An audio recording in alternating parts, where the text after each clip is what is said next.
Everyone. Now in this lecture we are going to study these points. Prime numbers algorithm, the fundamental theorem of arithmetic, greatest common divisors and Euclidean algorithm. Now let's see these points one by one. The first point is that the prime numbers. Now what is meant by the prime numbers or prime? Every positive integer which is greater than 1 is divisible by at least two integers, because positive integer is divisible by 1 and by itself.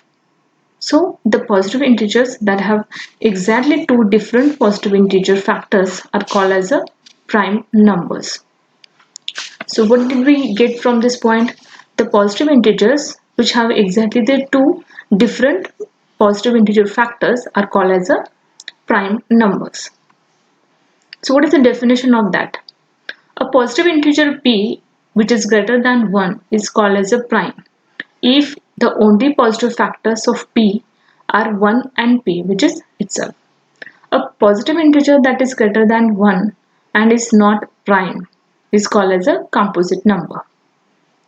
The integer n is called as a positive if and only if there exists an integer a such that a is greater than 1 and less than n. Let's see here example. The integer 7 is called as a prime. Why? Because its only positive factors are 1 and 7. Whereas the integer 9 is called as a composite number. Why? Because it is divisible by 3. Okay. Next. Now let's see here one of the example of the prime factorization of the integers. So here a question is that give prime factorization of integers. So numbers are the 100, 641, 999 and 1024. So see here what are the different prime factors. 100 is equal to the 2 into 2, 5 into 5. So in other words we can say that 2 raised to 2 and 5 raised to 2. 641 integer. 641 integer has only one prime number, that is itself 641. Then 999 is equal to the prime numbers are 3 into 3 into 3 into 37. That is, in other words we can say that 3 raised to 3 into 37. The last one is the 1024. So here 2 into 2 up to 10. So we can say that 2 raised to 2. That is the prime factors of these integers. Now let's see here the one of the theorem. That theorem is called as a fundamental theorem of arithmetic. So every positive integer which is greater than 1 can be written uniquely as a prime or as a product of the two or more primes, where the prime factors are written in order of non-decreasing signs. So to understand this theorem, consider our previous example. So here 100 is equal to 2 into 2 and 5 into 5. So what does this theorem says? The positive integer can be written as a prime. So here prime numbers are there, 2 into 2, or as the product of the two or more primes. Okay, so here product of the two or more primes. So this theorem says that can be written as a prime or as a product of the two or more primes. Next, let's see the theorem 2. If n is a composite integer, then n has a prime divisor which is less than or equal to the square root of n. Okay, so let's see the proof of this theorem. If n is composite, then by the definition of a composite integer, it is known that it has a factor a with a is greater than 1 and less than n. Hence, by the definition of a factor of positive integer, we have n is equal to ab, where b is a positive integer which is greater than 1. Now we have to show that a is less than equal to square root of n or b is less than equal to square root of n. So say this statement carefully, because this statement is nothing but our theorem. What is the theorem? If n is a composite integer, then n has a prime divisor less than or equal to square root of n. And this theorem shows this statement. So in this statement, a and b are both divisors of n. So how we can prove this theorem? So see here, if a is assumed that a is greater than square root of n, and b also greater than square root of n, then ab is greater than square root of n into square root of n. So by multiplying square root and square root get deleted, and result is the n. So resultant we get ab is greater than n. So which is a contradiction?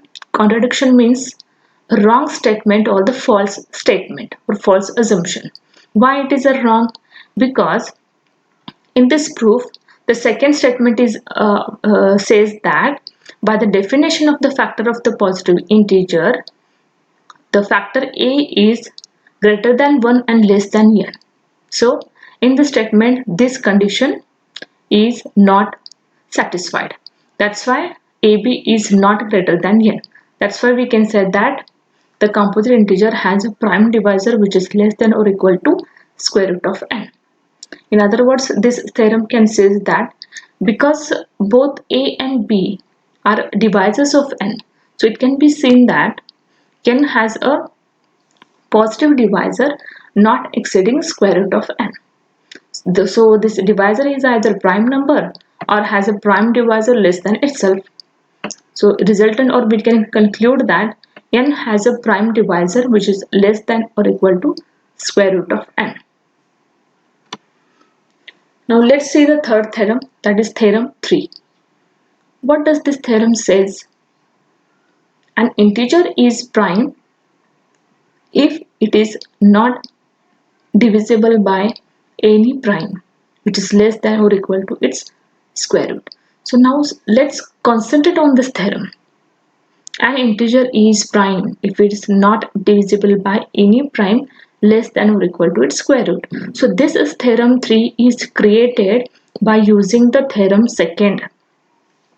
Let's see the theorem second. If n is a composite integer. But what does the theorem 3 says? If an integer is prime. And here second says n has a prime divisor less than or equal to square root of n.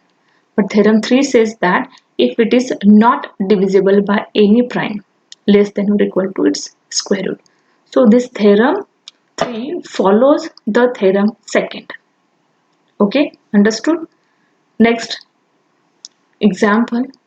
Now let's see here one of the example of the prime numbers. The question is that show that 101 is prime. So here the prime numbers which are not exceeding 101 are 2, 3, 5 and 7. Because 101 is not divisible by 2, 3, 5 or 7. So it follows that 101 is prime. Okay. Next example is that find the prime factorization of 7007.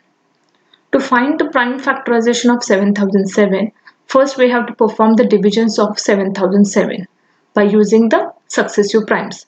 So we start with the 2. Successive primes are 2, 3, 5 and 7.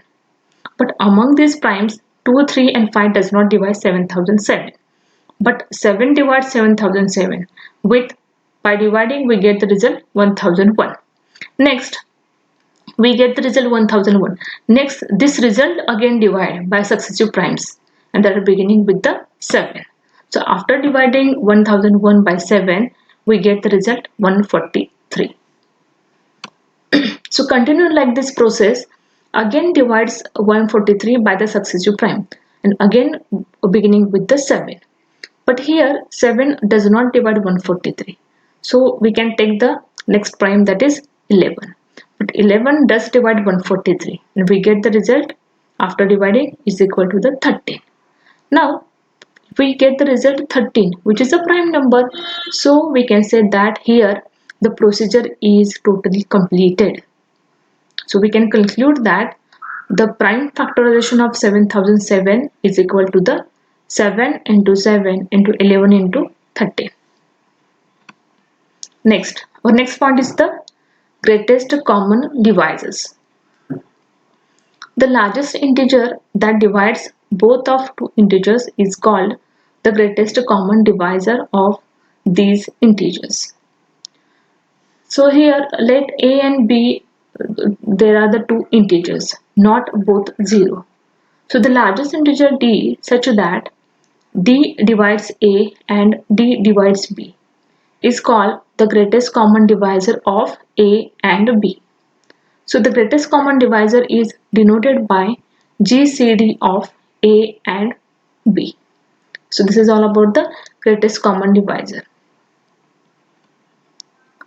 So there are the different methods to find out the greatest common divisor. So one way to find the greatest common divisor of two integers is to find all the positive common divisors of both integers and then take the largest divisor among them. So it is one of the method to find the GCD, that is greatest common divisor. Now, what is the greatest common divisor of 24 and 36? So here the positive common divisors of 24 and 36 are 1, 2, 3, 4, 6 and 12. So hence GCD or greatest common divisor of 24 and 36 is equal to the 12. Why 12? Because between the common divisors 12 is the highest number. That's why our result is the 12. Next, what is the greatest common divisor of 17 and 22? So their integers are 17 and 22 have the no positive common divisors other than 1. So that the greatest common divisor of 17 and 22 is equal to the 1. So let's see here one of the definition. The integers a and b are relatively prime if their greatest common divisor is 1. So from the previous example, we can say that 17 and 22 are the relatively prime because the greatest common divisor of 17 and 22 is equal to 1. That's why the 17 and 22 are called as the relatively prime numbers. Let's see the another definition. The integers a1, a2 and an are called as the pairwise relatively prime. Why they are called as a pairwise relatively prime? Because GCD of ai and aj is equal to 1 whenever I is greater than equal to the 1 and less than j, but j is greater than I and less than equal to the n. That's why these numbers are called as a pairwise relatively prime numbers. Let's see here one of the example of that. Question is that determine whether the integers 10, 17 and 22, 21 are pairwise relatively prime numbers and whether the integers 10, 19 and 24 are called as a pairwise relatively prime. So because let's see first make the pairs of the 10, 17 and 20, 21. What are the pairs? 10, 17, 10, 21 and 17, 21. So first find out the GCD of all these pairs. So GCD of all these pairs are 1. Hence these integers 10, 17 and 21 are called as a pairwise relatively prime numbers. But what about the other integers in the question that are 10, 19 and 24? Whether they are relatively prime or not. So to find out, first make the pairs that are 10 and 24. But here in this pair 10 and 24, our greatest common divisor is 2 and which is greater than 1. Here the condition is not satisfied. For relatively prime, the GCD must be 1, not greater than 1. That's why we can say that the integers 10, 19 and 24 are not pairwise relatively prime numbers. Next, in the previous PPT we have seen that one method to find out the GCD. What is that? To find the highest common divisor. But here is another method to find out the GCD, that is greatest common divisor. So what is that method? That method is called as a prime factorizations of these integers. That is, we have to calculate the prime factors of these integers. Suppose the prime factorizations of the integers are a and b. Are a is equal to p1 raised to a1, p2 raised to a2 and pn raised to an. Likewise, b is equal to p1 raised to b1, p2 raised to b2 and up to pn raised to bn, where here each exponent is a non-negative integer. So here all primes occurring in the prime factorizations of either a or b are included in both factorizations with the zero exponent if necessary. Then the GCD of A and B is given by GCD of A B is equal to the P1 raised to minimum of A1 B1, P2 raised to minimum of A2 B2 up to Pn raised to minimum of An and Bn. So this is the another method to find out the GCD. What is that? We have to first calculate the prime factors and then find out the which one exponent is the minimum exponent. By looking at this example or by studying this example, you can understand what is this second method. So question is that find the greatest common divisor of 120 and 500 by using the prime factorization method. So 120, the prime factors are 2 into 2 into 2 into 3 into 5. So in other words, we can by using the exponents we can write like this way: 2 raised to 3 into 3 into 5. Again, integer 500 can be written like this way: 2 into 2 into 5 into 5 into 5. That's why in other words we can say that 2 raised to 2 into 5 raised to 3. So see here how we can calculate the GCD of 120 and 500. So 2 raised to minimum of. So in the 120 and 500, there are the prime factors are 2, 3 and 5. Let's find out the exponents. So 2 raised to minimum. In the 120, the exponent is the 3 and in the 500, exponent is the 2. Likewise, 3. 3 raised to minimum of. So in the 120 factors, 120 integer, in that factor 3 raised to 1. That's why I take the 1. But in the 500 there is no prime factor, so it says 3. That's why the exponent will be 0. Then the another factor is the 5, which is minimum of. In the 120 integer the exponent is the 1 and in the 500 the exponent is the 3. So find out, then let's find out which is the minimum exponent. 2 raised to 2 into 3 raised to 0 and 5 raised to 1. So resultant is 4 into 1 into 5, that is our result is the 20. So our greatest common divisor of 120 and 500 is the 20. Next, the Euclidean algorithm. The Euclidean algorithm is one of the method to find out the greatest common divisor. So why this algorithm is used? Because there are already two methods are there to find out the GCD or the greatest common divisor. Why we use this Euclidean algorithm? So to compute the greatest common divisor of the two integers using the prime factorization of these integers is very inefficient. Why? Because it is very time consuming to find the prime factorizations. So there is a more efficient method to find the greatest common divisor is called as a Euclidean algorithm. Now let's see what is that algorithm. There is one lemma in that algorithm. What does it say? Suppose there is a is equal to bq plus r. Then a, b, q and r called as integers. Then the GCD of AB is equal to the GCD of QR. Next, let's see here the Euclidean algorithm. That is, it is the pseudocode of the Euclidean algorithm. See here, the procedure GCD AB, then positive integers. AB are the positive integers. Then x is equal to a and y is equal to b, while y is not equal to 0. Then begin r is equal to x mod y, and x is equal to y is equal to r, and end GCD of AB is x. So here in this algorithm 6, the initial values of x and y are a and b respectively. So at each stage of the procedure, x is replaced by y and y is replaced by x mod y, which is the remainder when x is divided by y. So this process we have to repeat it as long as up to y is not equal to 0.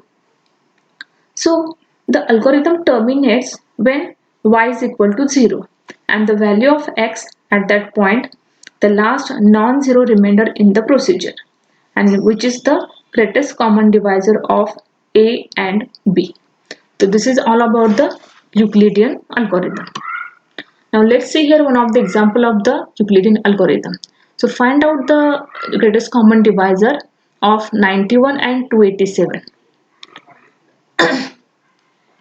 First, divide 287, which is larger between the two integers, by 91, which is the smaller.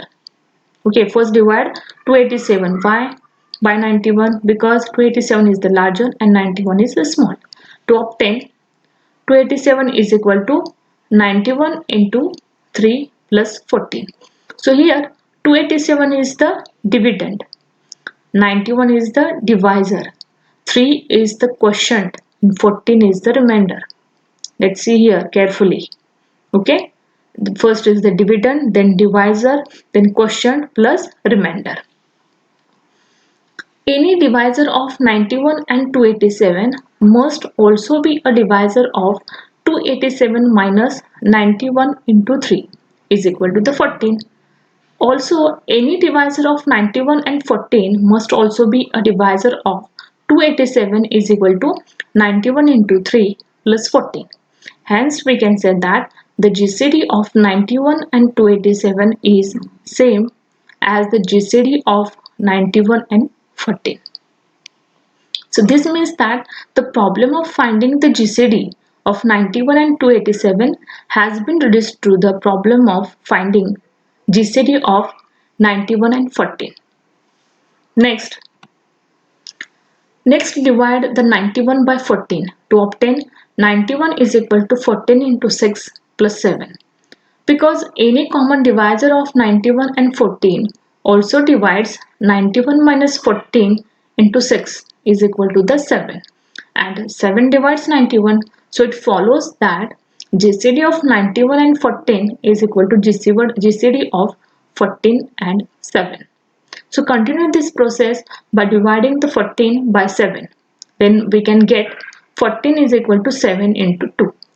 Because 7 divides 47, so it follows that GCD of 14, 7 is equal to the 7.